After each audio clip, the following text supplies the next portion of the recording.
The following are just my thoughts and opinions on this subject. Please take what I say with a grain of salt, as it's just my opinion and I'm just some guy on the internet. On to the video.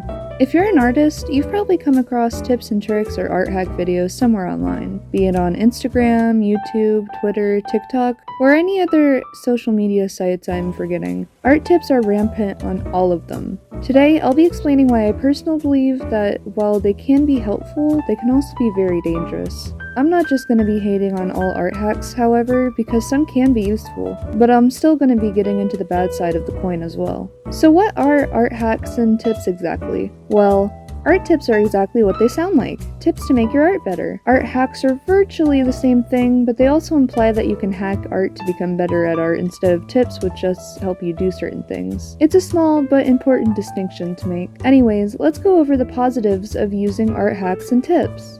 There are certain accounts on Instagram and other social media sites that are helpful by showing different things you can do in art programs. There are also useful tips about anatomy and what not to do in it. There's somewhat a negative side of that as well, but I'll talk about that in a second. Another category of handy tips is the type that can help stylize or exaggerate poses. Those are especially useful in my opinion. Now that we've gone over the few positives, it's time to get negative.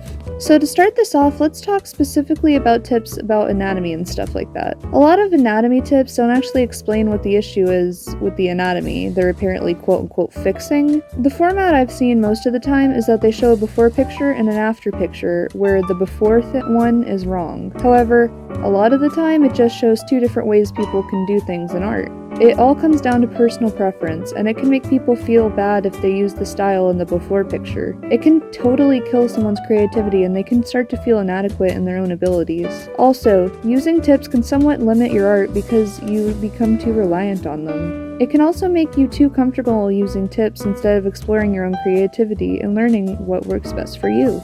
Also, I just really don't like what the term art hacks implies. They act as if the hacks are a surefire way of hacking or making your art better. While that may be the case sometimes, it can hurt people who gain no value from the hacks because their own style has their own rules to it. Continuing on about art tips, I'm not sure if others will be able to relate, but you can fall into a hole of constantly looking for the newest best tip instead of actually trying to put yourself out there and get creative. You get stuck in a loop of looking up tips and tricks to get better, and they can put pressure on you to do better. And so you look more at tips and tricks to try and get better, but you don't get better. So you look up more and more until you're just watching videos and posts and you start to obsess with progress, but you're also not working on getting better. This might just be my mentally ill self, but it was a serious problem for me at least. And if even one person can relate, I think it should be addressed in this video. So how do you get out of the cycle of watching art hacks and tips? What honestly helped me was just drawing without anything else. No reference, no tips, no shortcuts, just drawing and seeing what I could create on my own.